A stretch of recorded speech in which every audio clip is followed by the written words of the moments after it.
Jumping Flash is not the first 3D platformer ever made. You just got clickbaited.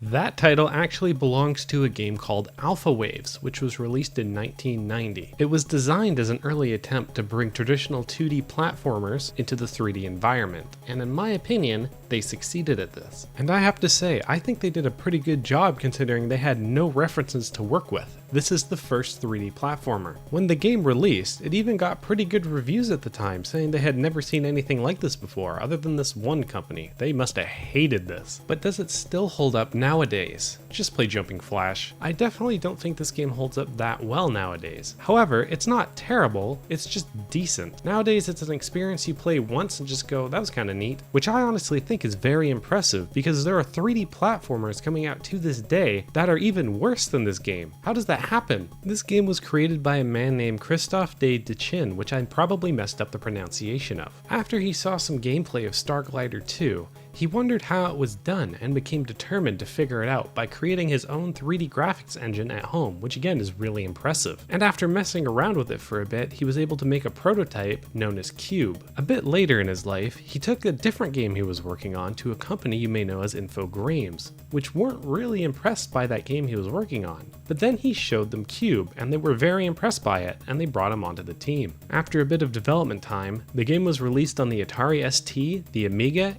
and DOS, and for this I'm going to be playing the DOS version, and it's the easiest to set up. You can literally just play this game in your browser if you want to try it. This version was ported by a man named Frederick Raynal, which I also probably messed up the pronunciation of. You may know him for making Alone in the Dark, which was a huge inspiration for the Resident Evil series. How come when you search Resident Evil, it's the movie that pops up first? Is it really that more popular than the games? Anyway, and this port has the approval from the main creator of Alpha Waves, as he was impressed with the new additions to the DOS version, like a tutorial and an additional mode. Anyway, after that quick intro, let's finally start the game. We get the Infogrames logo, which I honestly like this logo a lot. This is a good damn logo. And then after that, we get put into the game, and it does this slow zoom in effect into the center of the room. I'm not sure why it does this. Maybe it's supposed to be a cinematic effect, I guess? After that, we get put into the title screen, and we can pick between two modes, action and emotion. Action, in my opinion, is what the main game is. You control a ship called Mobile here, and you are on a time limit. The goal is to collect the light crystals, and according to this map in the game, I believe there's 16 of them in total. Collecting them increases your score, and the goal is to get the highest score for the leaderboard. The entire map is basically this big square with small doors to let you go from room to room, and some of the doors are locked, so you'll need to find some keys to open them. Along the way as well, you will see some enemies that fly around that try and get in your way. Honestly, for the first 3D platformer ever, this is pretty impressive. This has a lot of stuff in it. This is a fully fledged exploration-based 3D platformer, which is very impressive for the time. However, while there is a goal of collecting the light crystals, I don't think anything actually happens if you get them all. I can't find footage of someone actually getting them all anywhere, so I don't think anything actually happens. Action mode is basically get the highest score and get to the highest spot on the leaderboard. This is an arcade game, but that is pretty much everything action mode has to offer. So how about emotional mode? This mode removes the time limit and scoring system and lets you select a part of the color-coded map to move around in. There's absolutely no goal here other than to chill and explore. The manual states that we can find an explanation of the different color codings at the end of the manual, and enjoy the intoxicating pleasure of floating in an unreal universe. So let's take a look at these meanings, and wow, there's a lot of thought put into this. Let's say, for example, you select the dream coloring at the top here. It's supposed to provoke your brain in developing a creative fusion with imagination.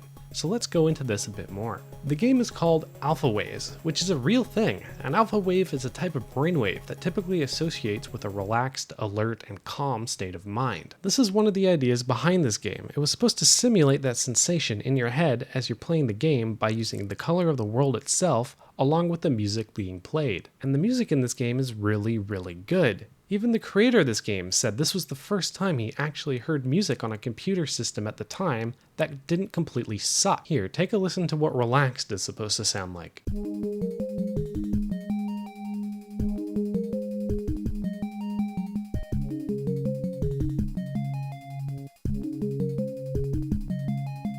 feel relaxed yet? Anyway, that's all really the emotion mode is. It's just kind of a free roam thing where you can just relax and move around the map. Going back to the Alpha Waves thing, the publisher actually messed up a bit when they brought this over to the US because they changed the name of the game. The name got changed from Alpha Waves to Continuum, and I'm not sure why they did this, as that pretty much ruins the entire concept behind the game, but what can you do? But those are the two main modes in this game. Honestly, both great ideas. A fun arcade-styled mode where you get the highest score, and a mode to just chill. So with those out of the way, how does the game actually feel to play?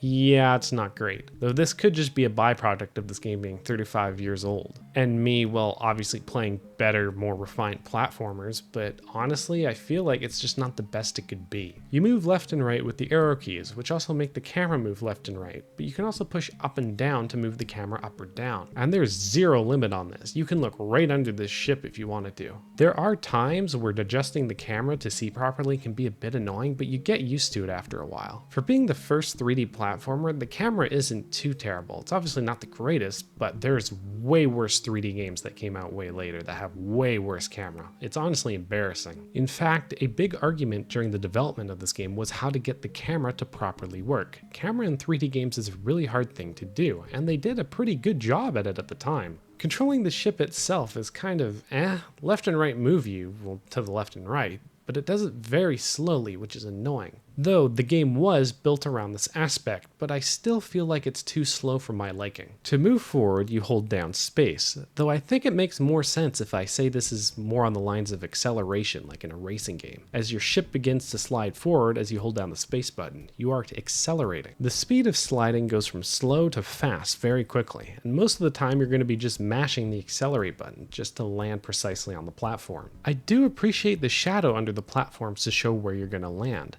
The first platformer ever made had this figured out, and yet there are 3D platformers to this day that are coming out that are missing this important aspect of a 3D platformer. Why? Anyway, this is a 3D platformer, so how do you jump? You can't. There is no jump button in this. You can't physically jump yourself. However, there are these colored platforms around the maps. These are basically like trampolines, and they make you go higher every time you land on it, like a trampoline would. Once you get high enough, you can accelerate to the next platform and continue on. However, I'm gonna be honest, I don't really like this. I get that this is the first 3D platformer ever made, and tech at the time might have not allowed you to have a jump button or something, but this trampoline stuff just isn't it. If you fall by missing a platform, which will happen, it takes forever for the ship to get back to the max bounce. It's annoying. You have to stay on the trampoline for a while before you can move on to the next platform. But with that out of the way, I believe I've talked about the entire game. I feel like this game succeeded in being an experience. That was one of the main goals the dev had, and they succeeded at that. But the game itself is just kind of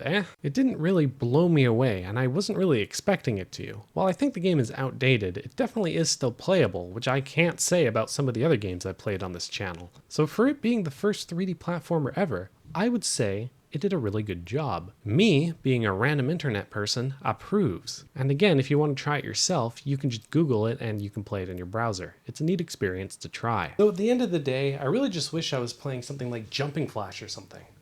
Oh boy! Jumping Flash isn't the first 3D platformer ever made, so why is it in this video? Well, I felt bad about clickbaiting you, so I decided to include it. But besides that, this was actually the first 3D platformer to appear on a home console, so it still does have an accolade to its name. It came out 5 years after Alpha Waves, and is the star of this image right here, which I always laugh at every time I see it. I've actually never played Jumping Flash before. That was one of the best games I've ever played. I was gonna record this for maybe an hour, maybe 30 minutes, and then rest, and then record the rest another day. But I beat this game in one sitting. I got yelled at for being late to work the next day because I stayed up so late playing it. Anyway, enough of me gushing about it. Let's go through this entire game and explain why I think it's so great. Jumping Flash was developed by a Japanese company called Exact and Ultra. Exact was known for developing games for the Sharp X68000, which I didn't know existed until making this video. I mean, it makes sense. This is a Japanese product only. Like, of course I didn't know what this was. This thing actually has a lot of great games on it, like Street Fighter 2 and Ghosts and Goblins, and it's really impressive tech at the time. These games look great on this thing. However, this device also had a game made by the Exact team called Geograph Seal. which was a spiritual predecessor to Jumping Flash. I mean, just look at it here, the concept is pretty similar. After Sony's director of entertainment in Japan, Koji Tada, saw Geograph Seal, he was impressed and paired Exact with Ultra to develop a new game for the upcoming PlayStation console, the PS1, which today we know as Jumping Flash. They had hoped Jumping Flash would be an IP that would be remembered as long as Sonic or Mario, which it didn't really succeed at. However, dare I say this, I might even be crazy for saying this, so feel to call me crazy in the comments, but while this game isn't that well known as Mario or Sonic, the quality of this game is on par with them. This game is fantastic. With that out of the way, let's finally get to the game. The gameplay of Jumping Flash takes place in first person, which is why I think I avoided until now. A first-person platformer. I would think I would get sick making this, but I didn't. It was actually a really smooth experience. You control most of the movement with the D-pad. Up goes forward, back goes back, left and right let you look to the left and right. You can't move to the left or right, however. You can only go forward and back, but the game is built around this, so it's perfectly fine. Never once did I feel like I had a fight with it. Not once did I think that moving left or right was too slow or annoying. It felt perfect almost every time. And unlike Alpha Waves, you can actually jump here. In fact, you can triple jump. This honestly makes the game a bit too easy, being able to just triple jump over everything, but I honestly think I like it overall, as it allows for more player freedom and expression, which I'll get into later. You also have a gun you can shoot to dispatch enemies and bosses, as well as power-ups and one-time use weapons as well. The controls are very simple, and they're very smooth as well. I never felt like I was fighting with the character when it came to movement. It felt perfect.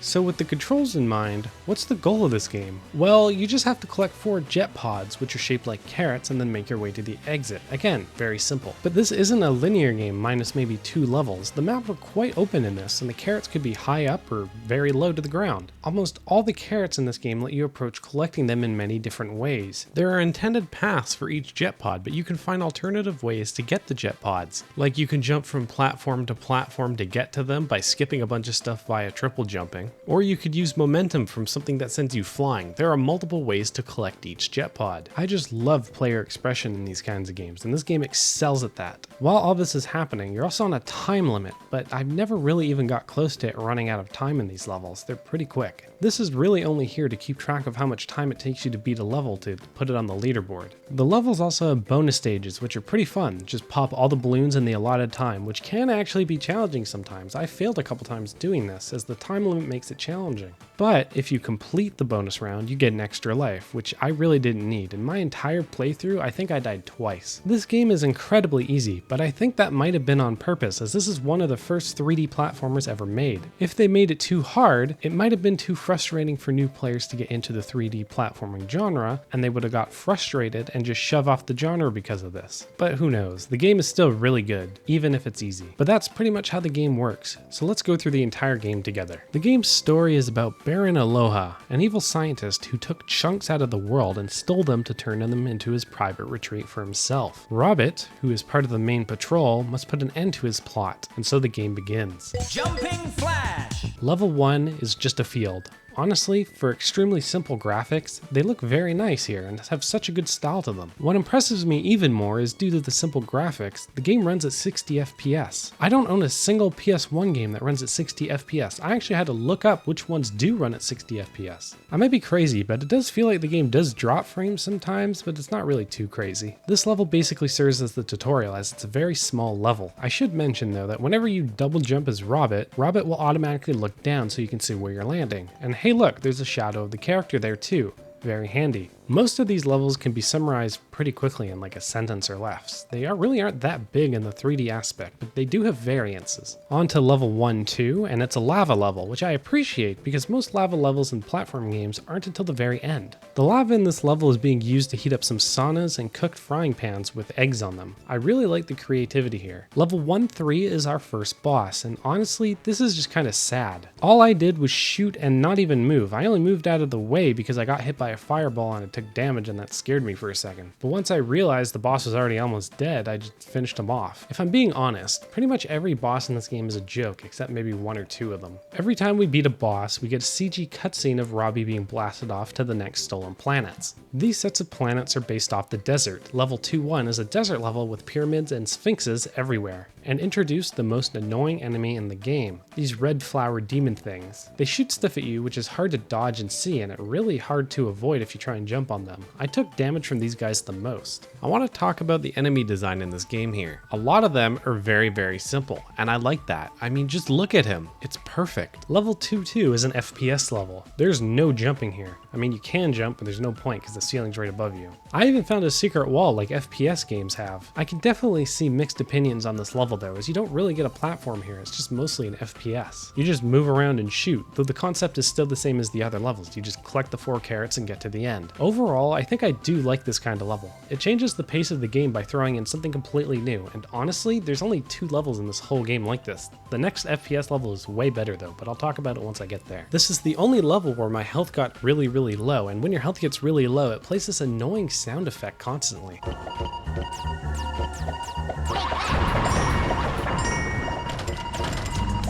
It won't go away until you get more health. It's kind of annoying, and I'm glad I didn't ever get low health ever again. Level 2-3 is a scorpion boss. It shoots missiles at you, but they're very easy to dodge. Same with some electric balls he also throws at you, which are a bit harder to dodge, but they don't deal that much damage to you. All I did is just jump on him constantly and shoot him, and whenever he shot out some missiles, I just jumped off, dodged them, and then jumped back on him. It was pretty simple. Level 3-1 is a theme park, and I love my theme parks. I actually got stuck on this level for a bit as I couldn't find the last carrot here, but it was behind the exit, which is strange. There's also this train here that I tried to jump on because I thought it'd carry me around, but it didn't. I swear you can turn this on. I swear it. I'll find it one day. Level 3-2, and I have no clue what the hell this is. There's mushrooms everywhere, there's hot air balloons everywhere, and there's whales in the sky. It's a mess, but I kind of vibe with it. This game invokes something in me, which a lot of games don't actually do. It invokes a dream-like state. It feels like I would see this game in my dreams, which I appreciate a lot. This level also actually has a new gimmick here with these rainbow roads that automatically move you around really fast. And to my surprise, the game actually has physics too, which is impressive. If you jump off at the end of these rainbow roads, you go flying.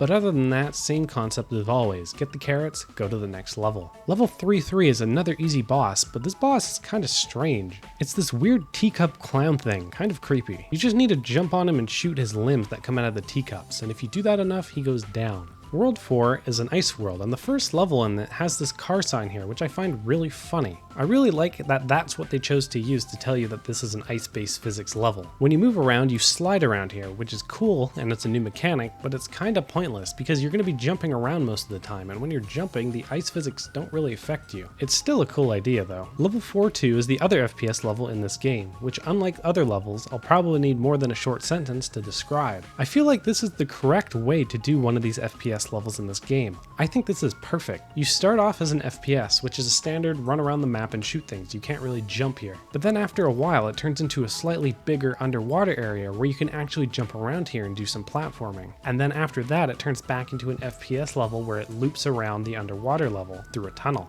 And then at the end of the level, it turns into a platformer again. I think the mix of FPS and platforming here was perfect, and that's what the other FPS level should have been, instead of only being an FPS where you go around and shoot things. Level 4-3 is a mech turtle, which again is really simple. He shoots missiles at you, which you need to avoid, and then throws these bombs all over the place. Everything he throws at you is pretty easy to avoid, but once you get him low enough, he mixes it up by going into his shell and starts spinning around. In this phase, you just need to jump on him and shoot below you, but once you do that enough, he goes down. The different phases is pretty cool. Every boss in this game actually has another phase when their health gets low enough. The dragon, for example, starts flying up at the end here, and I presume that once he gets up to the air, he's going to be flying around and shooting fireballs at you. But that's an issue with the game. You never really get to see it because you just shoot them down so fast. Once they're starting their phase transition, it takes so long for them to finish it that they're going to die before you actually see it. World 5 is a city world, which I believe is just supposed to be Tokyo. Level 5-1 is where I had my first death. The platforms here move a lot faster than I thought they would. And then I also realized when you die, you have to redo the whole level as you lose all your carrots, which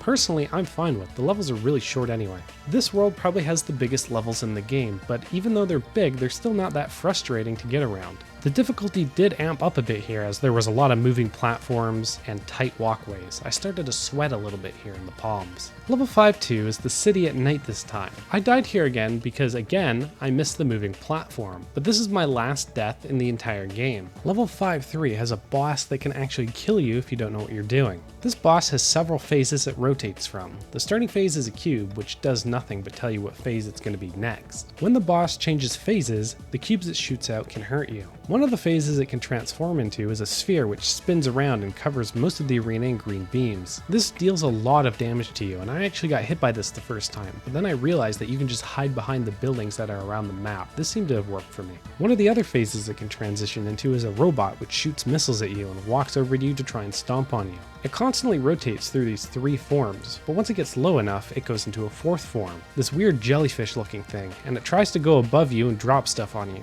But if you jump on him, the fight is pretty much over. This is actually a really neat boss. I like the different transformations it did in this one. World 6 is the final world and it takes place in space. We get a CG cutscene here of the main villain saying how we shouldn't underestimate the power of science as he's built a machine that will help him, foreshadowing for later. Level 6-1, like I said, is in space. This level has very small walkways, but other than that, again, it's really not that difficult. But this is the last platforming level of this game. But I figured I'd talk about the music here. The music in this entire game is fantastic. Take a listen to this.